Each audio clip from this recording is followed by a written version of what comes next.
Hello friends, ఈరోజు Chandu's lunch బాక్స్లో ఒక చిక్కటి స్ట్రాంగ్ టీ ఎలా తయారు చేయాలో చూద్దాం. ఇక్కడ నేను 3 రోజెస్ టీ పౌడర్ వాడుతున్నాను. నాకైతే ఈ టీ పౌడర్ చాలా ఇష్టం. ఇందులో 2 రకాలు ఉంటాయండి. ఒకటి ప్లెయిన్ టీ పౌడర్, రెండోది మసాలా ఫ్లేవర్. 5 ఇంగ్రీడియంట్స్తో ఉన్న మసాలా టీ పౌడర్తో పోల్చుకుంటే నాకైతే ప్లెయిన్ టీ పౌడరే బాగా నచ్చుతుంది. ఇక్కడ నేను 100% ఎక్కువ ఉన్న మిల్క్ తీసుకున్నాను. ఇక్కడ నేను ఒక పర్సన్కి క్వాంటిటీస్ చూపిస్తున్నాను. దాని ప్రకారం మీరు ఎంతమంది అయితే అంత క్వాంటిటీస్ తీసుకోండి. ముందుగా టీ గ్లాస్తో మిల్క్ తీసుకుని అడుగు మందంగా ఉన్న ఒక గిన్నెలో పోయండి. మీరు ఎంత చిక్కటి పాలతో టీ పెట్టినా మీరు కంపల్సరిగా కొద్ది గొప్ప వాటర్ పోస్తేనే ఆ టీ టేస్ట్ మరింత బాగుంటుంది. ఆ టీ స్పూన్ ఉపయోగించి ఇంగ్రీడియంట్స్ అన్నీ వేయడం జరిగింది.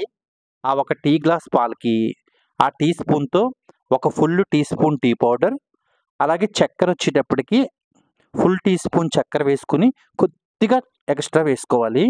జనరల్గా టీ పౌడర్తో పోలిస్తే చక్కెర లైట్గా ఎక్కువ పడుతుంది. ఇంక ఇప్పుడు స్టవ్ ఆన్ చేసుకుని సిమ్లో మాత్రమే మరిగించాలి. హై ఫ్లేమ్ పెట్టకూడదు.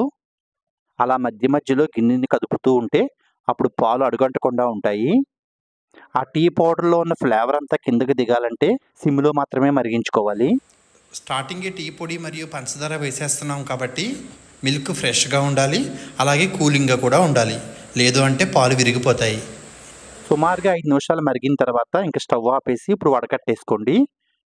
ఇలా వడకట్టిన తర్వాత ఇప్పుడు ఒక్కసారి టీని అలా తిరగకొడితే అప్పుడు టీ టేస్ట్ మరింత బాగుంటుంది. ఉదయాన్నే ఒక చిక్కటి స్ట్రాంగ్ టీ తాగితే మార్నింగే మంచి ఎనర్జీ వస్తుందండి. ఈ వీడియో మీకు నచ్చితే లైక్ చేయండి, షేర్ చేయండి. చందూస్ లంచ్ బాక్స్కి సబ్స్క్రైబ్ చేయండి. నా ఛానల్ చూసినందుకు ధన్యవాదాలు.